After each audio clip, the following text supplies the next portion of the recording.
Hello, I'm Teresa. I'm the owner of Decoupage Queen and also part owner of TH Decor. Today I want to show you how I painted these Zuri molds on a small tile. The tile is approximately 6 inches by 9 inches. I got it at Michael's. And I decoupaged the background with some Decoupage Queen paper. I attached the molds using heavy body gel. I also put some modeling paste around the sides of the tile just to give it a little bit of texture. And then I painted my molds brown. So the first thing I'm going to do is just add some flesh colored acrylic paint to her skin. And I'm starting with a thin layer, and I'm just going to build up these layers. This whole process from start to finish, as I was painting, took about an hour. And so the first layer I did using just a plain brown, like an umber acrylic paint, and also a bronze paint, just to give it a hint of metallic sheen. But you could use black gesso, you could use really any brown paint. It doesn't have to be the exact brands that I use or the exact colors that I use. Any base coat of brown will do. And the reason I chose brown was because this is a very earth tone project. You've got mushrooms, you've got grass, and all sorts of flowers and stuff, and so I just wanted that brown to really kind of be the bottom layer so that any of those details would kind of start to show through. And also just, it's like you're underpainting, right? So you always want to use the same tone of your underpainting when you're doing acrylic painting as the rest of the canvas is going to be. So anyway, that's why I chose brown. I casted these molds with DOS clay, and they're fully dry. They're attached on very well. So next I just painted her hair gold with some gold Pentart acrylic paint. And now I'm taking a little bit of terracotta. This is a matte paint. This is not metallic, but there's no real rhyme or reason to what I'm using. I'm just kind of randomly choosing these earth tone colors to fill in my details. And now I'm dry brushing with another Pentart paint. It's called Hazelnut, and I'm just dry brushing the stems of the mushrooms just to begin lightening it up. And you'll see as I go, there's a lot of layers here. So I've started with kind of the darkest, and then as I build up my layers, they gradually start to get a little bit lighter. And now I'm taking, this is white pearl Finnabair, and I wanted her dress to be sort of a shimmery white color, so I just used white pearl. I did not use anything else. And I am painting that dress white. And let's see, what else am I doing here? So this is a Pentart green gold. It's the exact same formula as the Pentart or as the Finnabair green gold. But first I used, I think that's ocean. So I used that blue, and then I mixed a little bit of the green gold with the blue. And now I'm going to pure green gold, and then I'm going from white to green gold, and then just plain white on the tips. So that's sort of how I did the ombre. Her wings go from dark to light. And I'm gradually just building it up and mixing colors to get from that blue all the way to that white with the green in between. And you can do that with complementary colors. Complementary colors means they're just next to each other on the color wheel. And so now I'm just starting to build in some of those same colors that I used on the wings. I'm building down below in the mushrooms just to keep the color harmony a little bit intact.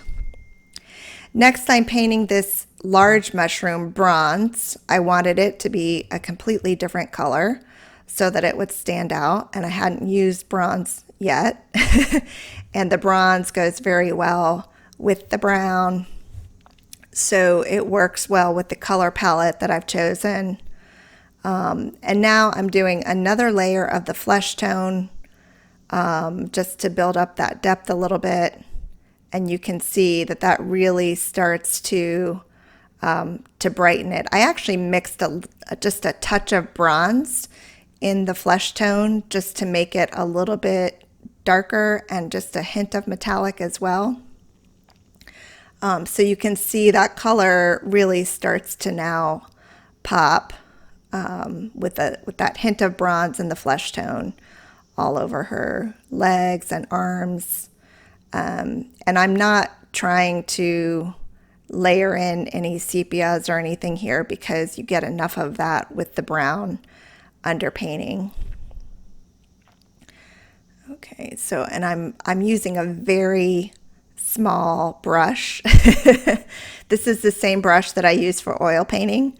It's a high quality artist brush. It's a red sable, and I'll put a link to it in the description so you know what I'm using. But I always use my best quality tools whenever I'm painting mixed media.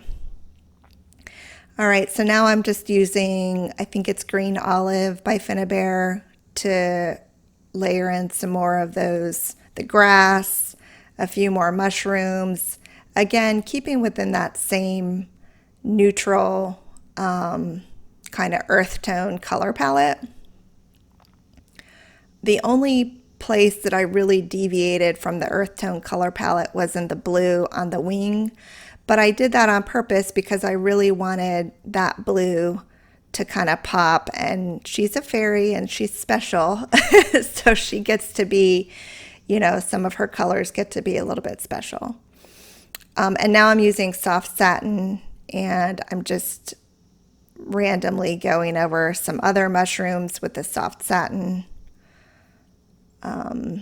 And again, you could, you know, you don't have to use these exact same colors that I'm using.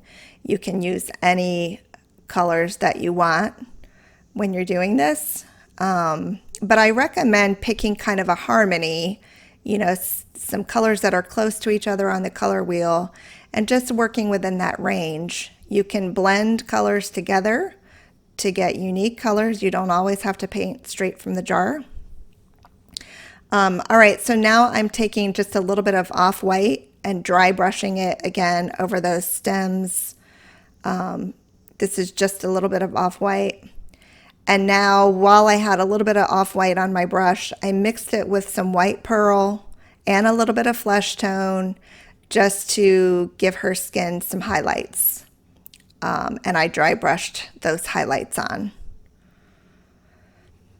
All right, and now I'm taking a dark green and painting that into some of those grassy areas as well, just to give that color a little bit of depth.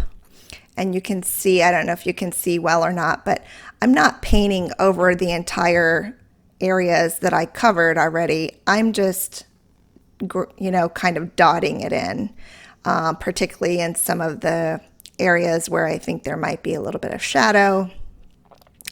So I'm just dotting it in. Okay, and again, I decided to go back over and add a little bit of white pearl and flesh tone to do those highlights again. And now I'm taking the pure white and I'm highlighting the edges of her wings, and the pure white, and I'm highlighting that dress again. Just hitting that with another coat of it now that it's kind of dry. And again, that's white pearl. And now I'm just kind of dabbing little highlights here and there. And you can see, I mean, it all came together pretty quickly, and I did not really overthink very much of it. I just sort of started. And that's what I have so far. So the next thing I'm going to do is I'm going to work on my edges, and I'm just dry brushing some Pentart hazelnut over the top of that brown, just to give it a little bit, another layer of color, another layer of texture. And then I'm going to take some bronze and do the same thing. So, you know, the sides of the piece is not your focal piece. So I'm not trying to get too crazy on the sides. I just wanted it to be something that would complement the rest of the piece. But I also wanted a little bit of texture because this is a highly textured piece, and the earth tones with the texture sort of flows with the rest of the theme. Okay, and just a little, bringing that bronze just a little bit into the edges. So the first thing I did on this project was I did decoupage with the Decoupage Queen Naturalist Library paper, and then I applied gloss varnish over the top of it, so that as I'm painting here, if I accidentally got a little bit of paint, I had some time to start to kind of wipe it off. So I decided I needed a little bit more yellow. So now I'm taking and bringing in a little bit more of that green gold over some of the tops where I've got some highlights where the sun might be hitting, just to give it a little bit more depth. Okay, so now I'm ready for the finishing touches. I'm going to apply the Stamperia brown antiquing paste, and I'm moving pretty much around the whole pieces where the molds are. I'm not touching the corners and the upper left or upper right. And you can see I'm working my brush just around the edges, very lightly over her skin, not too much there, over the wings, and pretty heavily into the mushroom areas as well. I'm going around the mushrooms and on top of the mushrooms, not fully, but here and there. And what this does is it gives it more of an aged appearance, but it also really adds another layer of depth to it. So it begins to look even more three-dimensional as well. And so I'm applying it. This is a really awesome product because you apply it and then you wipe it away, and it leaves behind pretty much however much you want to leave behind. So you could wipe it away almost completely, or you could lightly wipe it away, or you could just kind of paint it on and leave it brown. So I did apply some there in her wings. I didn't put a lot in there, but I did want to add another layer of depth into her wings. So this is an oil-based product. In other words, use a brush that you don't really care about. Don't use your best brushes for this step, because they're probably not going, it'll clean up with turpentine, but I don't have any turpentine. So once you're done with that, my final step here was adding some gold, vintage gold wax by Finnabair. I added that on the mushrooms, the wings, and I'm just going to take a soft brush and add it along the sides. I did not put any on her skin because it does have a lot of yellow in it, and I didn't want her skin to be yellow. So I liked what I ended up with on her skin tone, so I'm just leaving that as is and not adding any other highlights to it. Remember, I already put the white pearl on it. So I'm just doing that vintage gold wax all along the sides. And, I will go back and paint the bottom of this as well, just to really finish it off.